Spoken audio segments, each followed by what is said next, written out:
बच्चों नीट का एग्जाम हो गया, बहुत बच्चों का ये मैसेज आ रहा है कि ड्रॉप ले या ना ले, क्या क्राइटेरिया है ड्रॉप लेने के लिए। इससे पहले कि मैं इसके बारे में बताऊं, 3 केस स्टडी बता रहा हूं, गौर से सुने।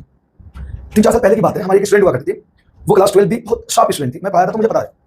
और उसी साल वो नीट में अपीयर भी हुई, फर्स्ट अटेम्प्ट में ही उसका, जब वो 12 में थी 400 मार्क्स आया। और उसी साल उस बच्चे का एम्स नर्सिंग में हो गया। उसने मुझसे पूछा कि सर मैं ड्रॉप लूं या ना लूं, एम्स नर्सिंग में एडमिशन ले लूं। ये बड़ा टफ सवाल था मेरे लिए।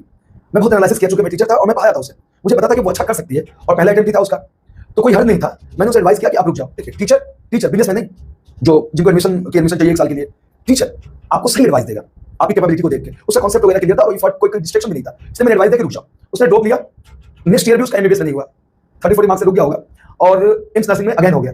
तब फिर उसने मुझसे क्वेश्चन किया कि सर ड्रॉप लूं, एक और ड्रॉप। मैंने कहा नहीं, आप एडमिशन लो। उसे एम्स नर्सिंग पटना एम्स मिला, उसने एडमिशन लिया और फिर मैंने उसे बताया था कि आप वहीं पे रह के ऑनलाइन हमसे हेल्प लेना, वो प्रैक्टिस देना, मॉक टेस्ट देना। उसने दिया और अंत में उसे मुंबई का गवर्नमेंट कॉलेज मिल गया थर्ड अटेम्प्ट में।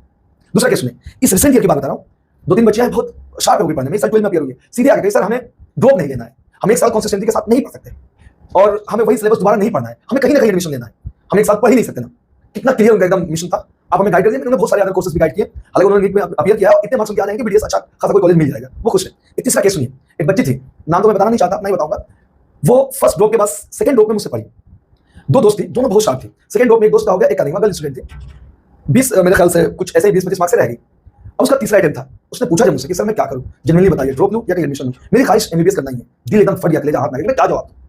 मैंने कहा कि अल्लाह पे भरोसा रखो और तुम्हारी ख्वाहिश है तो एक और ड्रॉप ले लो, क्योंकि वो बच्ची मैं जानता था बहुत शार्प थी। उसने ड्रॉप लिया, उसे यूपी का जौनपुर मेडिकल कॉलेज मिल गया। तो बेटा इस 3 केस से मैं क्या बताना चाहता हूं, गौर से सुनिए। अगर आपका फर्स्ट अटेम्प्ट है और आपने 400 प्लस मार्क्स ला रहे हैं, 375 भी ला रहे हैं और आपको लगता है कि यार प्रैक्टिस की कमी थी, 12th था इसलिए मैं कर नहीं पाया, मैं कर सकता हूं, और पूरा आप डेडिकेटेड, सेल्फ मोटिवेटेड, याद है स्कूल नहीं है यूटी होता रहेगा कैसे रिवर्स पास करना है, सेल्फ मोटिवेटेड आप है और आप पढ़ सकते हैं बिना डिस्ट्रैक्शन के। कोई डिस्ट्रैक्शन भी आपका नहीं है, डिस्ट्रैक्शन से मुराद कोई गर्लफ्रेंड बॉयफ्रेंड ऐसा कुछ नहीं है या कोई बहुत बड़ी फैमिली परेशानी नहीं है, आप ड्रॉप ले सकते हैं। क्योंकि एक ड्रॉप लेने से आप सीखेंगे ही, शर्त ये है कि आप पढ़ें, पूरे साल पढ़ें, तो आपका पलड़ा ज्यादा जाता है कि आप ड्रॉप ले लीजिए, कहीं जिंदगी में ये अफसोस ना रह जाए कि मैं ड्रॉप लिया होता तो एमबीबीएस निकाल दिया होता। तो इसलिए यहाँ पे मैं कहूंगा कि आप जरूर ड्रॉप लें अगर मेहनत करने की ख्वाहिश हो तो। अच्छा, अगर आपका दूसरा अटेम्प्ट है ये और आपकी लगभग तैयारी हो चुकी है, थोड़े मार्क्स आप रह रहे हैं, तो जो मेरा एडवाइस है वो ये है कि आप कहीं एडमिशन ले लें, बीडीएस में कोई अच्छे प्राइवेट कॉलेज में या एम्स में मिल रहा है ले लें, और 1 साल बाद आपकी तैयारी है, मॉक टेस्ट दे रहे हैं, प्रैक्टिस में है, नेक्स्ट ईयर इंशाल्लाह अगर थोड़े मार्क्स का इशू है तो आप निकाल लेंगे, लेकिन एडमिशन ले लें अगर फर्स्ट ड्रॉप हो गया, सेकंड ड्रॉप की सोच रहे हैं तो। और अगर आपकी ख्वाहिश है कि नहीं मुझे एमबीबीएस ही करना है और उसमें अगर आप 10-5 नंबर का फर्क पा रहे हैं, तो इस सिचुएशन में दिल पे पत्थर रख के एक ड्रॉप और एकदम डेडिकेशन के साथ ले सकते हैं। पर मेरी एडवाइस ये है कि फर्स्ट ड्रॉप तो आप ले सकते हैं, सेकंड ड्रॉप लेने से पहले 3-4 बातों का ख्याल रखें। पहला, क्या आप इंप्रूव किए हैं, 500 प्लस है या 550 प्लस है। नंबर 2, क्या आप साल भर बिना डिस्ट्रैक्शन के पढ़ सकेंगे, सिर्फ मोटिवेटेड रह सकेंगे। क्या आपको लगता है कि यार थोड़ी सी सिली मिस्टेक हुई हो ना, मैं तो इसी बार क्लियर कर लेता। ये तीसरी बात। चौथी बात, क्या 1 साल का बैकअप प्लान है, ऐसा नहीं कि बीच में जाकर फ्रस्ट्रेट हो जाएंगे, परेशान हो जाएंगे, नर्वस हो जाएंगे। ये 4-5 बातें ख्याल रखें बेटा ड्रॉप लेना। अगर आप इनमें से एक भी नेगेटिव में आता है तो आप एडमिशन ले लो, तैयारियां करते रहो और याद रखना हर चीज में कैरियर है, बस एक्सपर्टीज हासिल करना है। ठीक है बेटा, जय हिंद।